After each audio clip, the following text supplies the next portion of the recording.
Hello! And welcome to episode 2 of Real Gambling Review, the podcast by the people who've been in the bookies and on the racetrack and online, mainline in gambling. And it's a bonus extravaganza from Modern Media Review. I'm Robin Gibson. And I'm Sean Gollogly. And we're going to be talking about gambling. Which we both enjoy. Until the fun stops. Yeah. In big letters. Yeah. Which will probably be in about 20 minutes. Which is good, really, because as we're a review podcast, Responsible Betting Week has just finished. Responsible Gambling Week. I was quite responsible during it. All stakes, I kept them to 20p maximum stake. Yeah, I've got two problems with this, Robin. And for me, betting does tend to be a bit of an adrenaline rush for me. And 20p, the stakes aren't high enough for that. Well, as long as it's not an anti-post bet, you can still get a thrill in a dog race for 20p, can't you? Except when 20p for 30 seconds. Well worth it. Well, except that when you win with your 20p, you wish it was 20 quid. True, yeah, but I have been responsible. I was at the Breeders' Cup. I was so responsible, I tried to place a $1 win, place and show bet. I forgot it's a $2 minimum. I did argue with the guy and say, look, I'm trying to be responsible. You'd give me a $3 bet, but he forced me to bet $6. How can you win with that kind of approach from the bookmakers? However, I think it wasn't... Not bookmakers in America, admittedly. I think it was a lose-win situation, wasn't it, for you? Because didn't it come in, that exacta? Not that one, it wasn't an exacta. Win, place and show, that one. Oh, sorry, mate. Yeah, no, one of the exactas come in, but we're not here to after time about the big wins at the Breeders' Cup, which was ages ago. Well, hold on a second. I've got one more point on Responsible Gambling Week. So have I. Well, for me, isn't that a bit like Crisis at Christmas, where you put your pound into the pot and some poor homeless person gets food for one day around Christmas and then makes you feel a lot better about yourself as you're tucking into your... Well, not you wouldn't be tucking into turkey and ham not for me, no. the next 3 days. No. But that salves your conscience, makes you feel a better person. A pound salves your conscience. Well, basically. How does Responsible Gambling Week salve your conscience? Well, because, for instance, you could do your 20p bets and go, oh, that's all well and good, and I'm now contributing to this £10 million that the Gaming Council have put into this to help problem gamblers. 10 million quid? Yeah. But the other thing is, Responsible Gambling Week. What about the other 51? Well, that's my point. I mean, anyway, I've always found responsible gambling a bit wrong. It just doesn't square with standing there shouting, come on, you bastard, at a horse. Oh, not a horse, at a jockey. I wouldn't never say that to a horse. But, you know, I do put all my bets in a spreadsheet and cut back on the vegan mayonnaise to chastise myself if I've got a losing run. Well, I guess also if you were shouting, come on, you bastard, at a horse, it I wouldn't... don't do that. Well, it wouldn't have that much effect because they're all bastards. Yeah, they don't know anyway. They're all born out of wedlock. They don't know. They don't know. I have had a few messages over the past week from my bookmakers about Responsible Gambling Week. They've got a little message on one of the sites saying, view gambling as a form of entertainment and not a source of income. Well, of course, they don't want to become your source of income. They want you to be their source of income. Absolutely. I mean, it's just... Well, at least for 51 weeks of the year. Well, you know, it's just... I think it's a bit half-hearted, and if only half their heart is in it, where's their other half? It's still driving you on with special offers and in-play. Well, I think it's even worse than only half-hearted. It's 1/52nd of their heart, isn't it? Yeah. For 1 week, Yeah. like Crisis at Christmas, they can say, oh, look, we're doing a good thing. Here's the other thing. Well, it just made me laugh because the Betting and Gaming Council, they've put out these safer gambling commitments, and they're talking about FOB-Ts in particular, which caused a lot of angst and worry amongst people blowing all their drug money whilst they were cleaning it in London. Good for drug dealers. You know, you put in 10 grand, get 9 grand back, get a little receipt. It's all come out the William Hill coffers. Clean money. It's clean money, yeah. But for the people that were struggling, they said they're going to bring up on-screen alerts, which will also alert the cashiers to what they're up to, and they might create cool-out zones where you can go and cool out. And you know, usually a cool-out zone for a lot of people who've taken a bad couple of hits is to go to the pub next door, have a couple of cool lagers, and then crack on again. That is more likely, but the thing is, it's all very disingenuous. I remember some time ago there was a new Betfred, I think, opened in Clapham, and I went in. I always like to go into new betting shops to have a look. So I went in, and I went in to have a bet on a race, actually, which did win, which is good, because it set me up for my parting light. I went in, and there was quite a lot of guys in there watching the racing, so I sat down in one of those tall, comfy, swivelly seats they have at the machines. Dangerous. Roulette machines. Dangerous. The guy came out from behind the counter and said, "You can't sit here. These seats are only for the machines." But no one else was playing the machines. He still wouldn't let me sit on it. Oh. As he was telling me, I looked over his shoulder. My horse came in and I said, "It's all right, I'm leaving, I'll just come and pick the money up and go." And he had to go back and pay me out. But they're obsessed with these machines in these shops. Well, that reminded me just now of a particular bugbear of yours, which is reserving seats in pubs. Shocking, innit? My old local in Brixton actually has a thing on its website saying you don't need to book if you're coming in for a pint. But there's a lot more people in London now than 2 million more people in the last 30 years. Really? Yeah. I looked it up. Well, there's not 2 million more pub seats, are there? There aren't, no.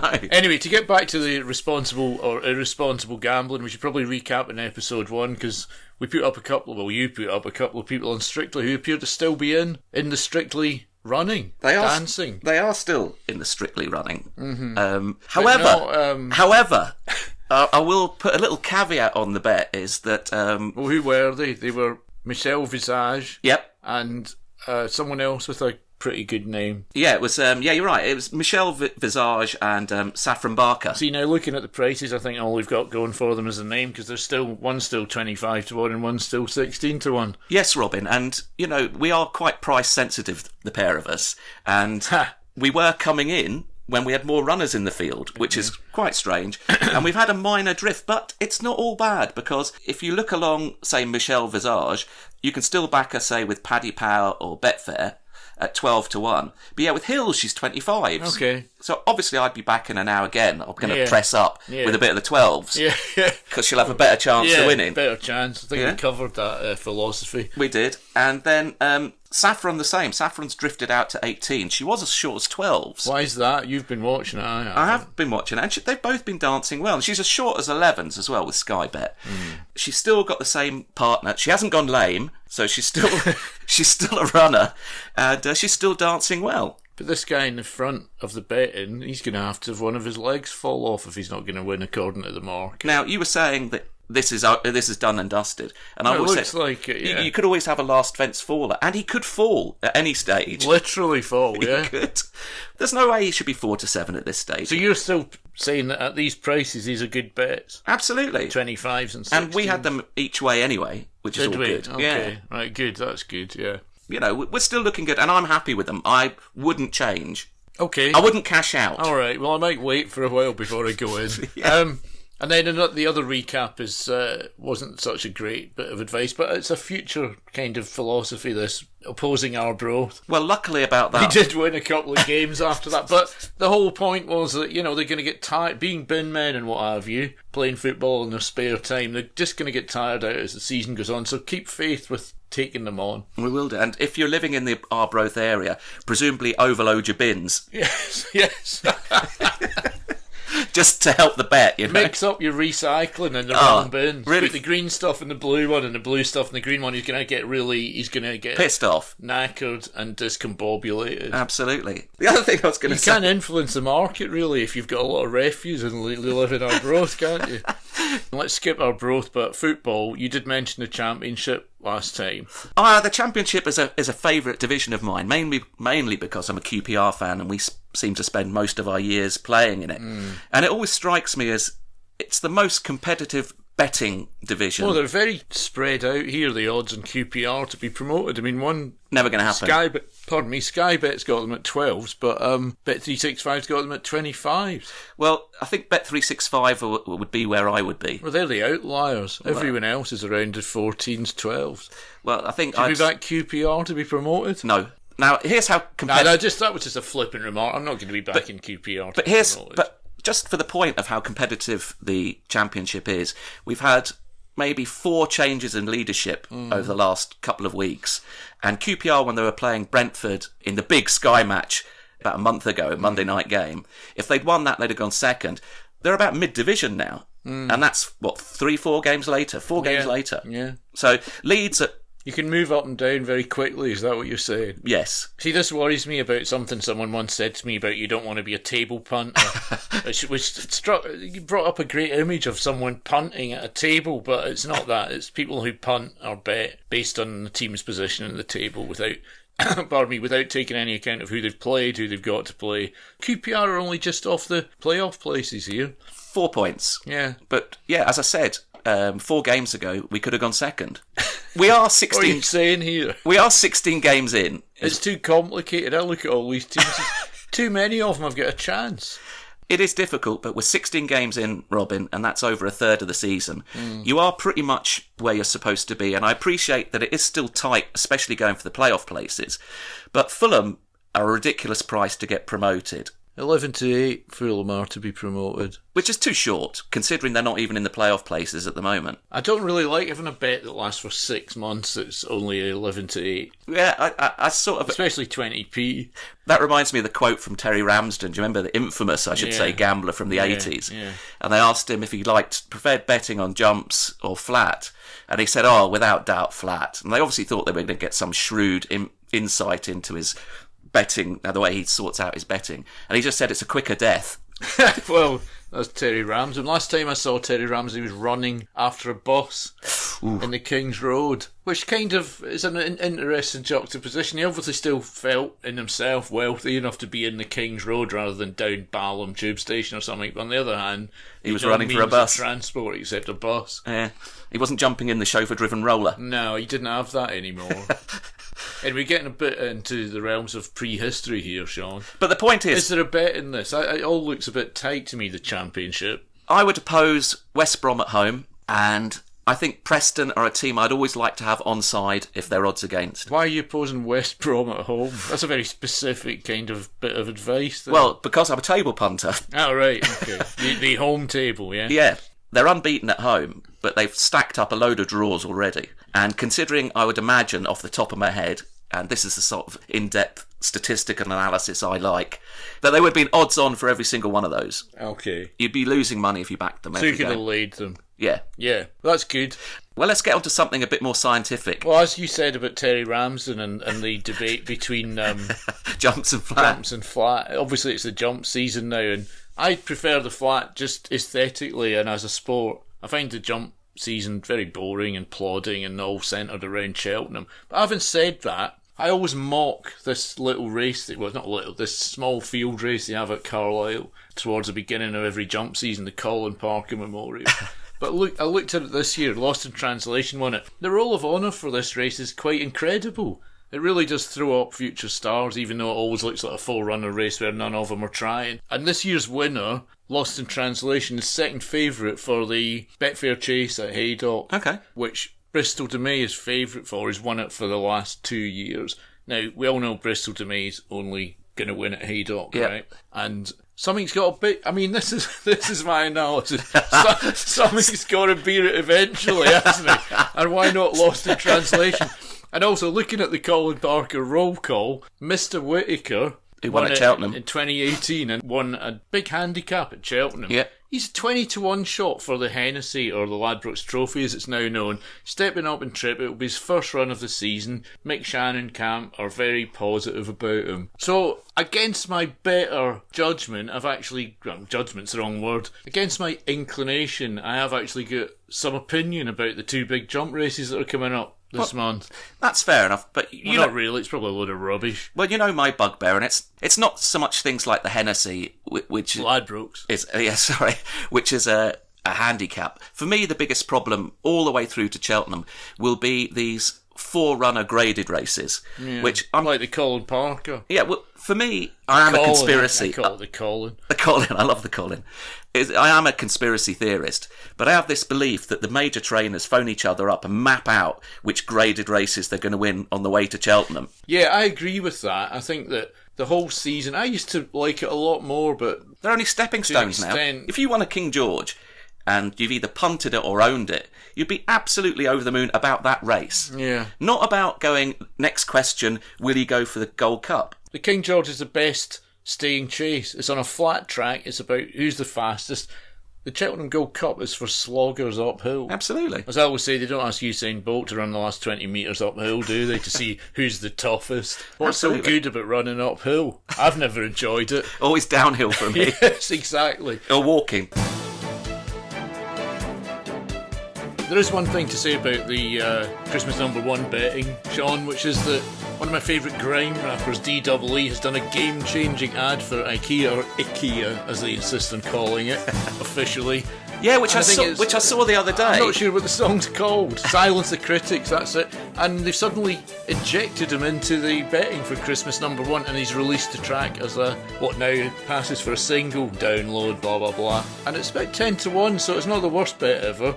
Game-changing Christmas advert. There's none of this Dickensian, slushy little boy with the Satsumas. That Sainsbury's one really gets my goat. So DEE for Christmas #1.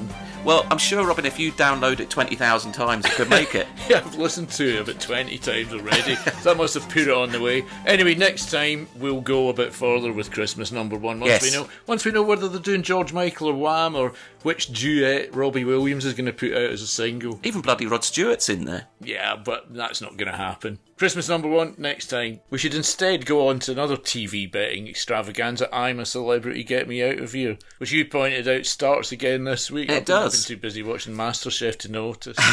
Well, I'm a Celebrity is one of these ones that I always pretend I'm not going to watch because it's just a little bit... I mean, how many times do you have to see somebody eating kangaroo bollocks? Never. Anyway, I was looking at the runners. And yeah, so was I. I've never heard of most of them. Well, I thought it was quite interesting in that I had heard of some of them. Well, who's James Haskell? Well, he's a rugby player. Yeah, rugby. I'm not interested in that, mate.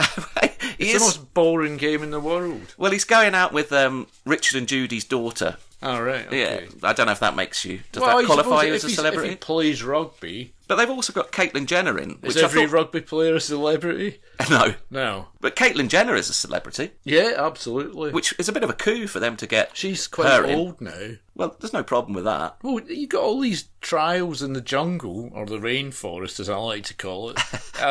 70 years old. Are you going to be able to handle it all? Well, she might be a non-runner, but I just thought it was interesting. Well, she's a runner, but I mean... She might be an early withdrawal then. It's going to be tough for her. There was like Kate Garraway, who I knew, and even you Who's knew... Kate Garraway? She's a TV presenter. What does she present?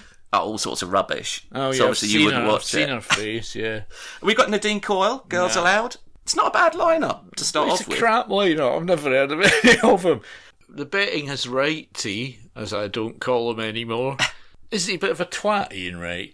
He did a brilliant programme the other day, Out of Their Skins, about the rise of black footballers. Oh, did he? In British football. Maybe he just doesn't get the right things to do most of the time. He actually came out of it quite well, because I can't have him as a football pundit. He plays it a bit slapstick, I always think. Yeah. Whereas he was actually quoting Martin Luther King on this programme, which for me was... Well, it's a bit obvious, isn't it? Anyway, he's 5-2. Then James Haskell, we've already... Oh, he's the rugby player. I'd almost forgotten who he was already. Well, I can't make head nor tail of this. No, I wouldn't be betting on any of these. No? No. Caitlyn Jenner seems very short for a 70-year-old. 10-1. 10-1 to... 8 to 17-2 in some places. I'd say 17-2 to come out of it alive. Okay. Nadine Coyle's a big price. What is this based on? Nothing. I mean, why do they think anyone's going to even have a bet on this? Surely this is the worst example of betting as voting. People are bet. It's like football fans who back their team every Saturday. The fans of these non-entities are going to back them because they want them to win. Yeah. It's one of the most insidious things about the sort of wide net that betting companies cast now, is that by having these things, sort of inviting people to have a bet as a vote, aren't they? Yes. I want them to win, not to think they're going to win. Which is a touch ironic, as we're just coming out of responsible gambling week. Well, betting on this would be utterly irresponsible. And yet I probably will do it at some stage. But maybe for 20p. How's that? This is what worries me. It's so tempting, isn't it? They've got these TV shows lined up. I'm a Celebrity, Come Dancing, X Factor, Dancing on Ice. It's just catnip for people who don't normally bet, isn't it? I hope they do limit the stakes. Well, it depends on who you you're want someone backing. from Paisley ringing up with £1,000 for Jacqueline Josser, do we? Because they like her in EastEnders. It would certainly shift the market. To be fair, that guy did know that Mr. Blobby was going to win, so it was foregone conclusion. Well, that's the type of responsible gambling I'd like to get involved in. Yeah, I think that's how we should wrap up, really. We need more foregone conclusions so we can responsibly gamble with no percentage chance of losing. What we need to do is I'm going to phone Joe Isherwood and... Joe Isherwood, star of... Can You Beat the Bookies? Can You Beat the Bookies, yeah. We reviewed that, didn't and we? what we'll do is we'll set up a podcast and we'll live courtside with him. Yeah, that would be good, yeah. And that would be responsible. Actually, it wouldn't. It'd be far too nerve-wracking.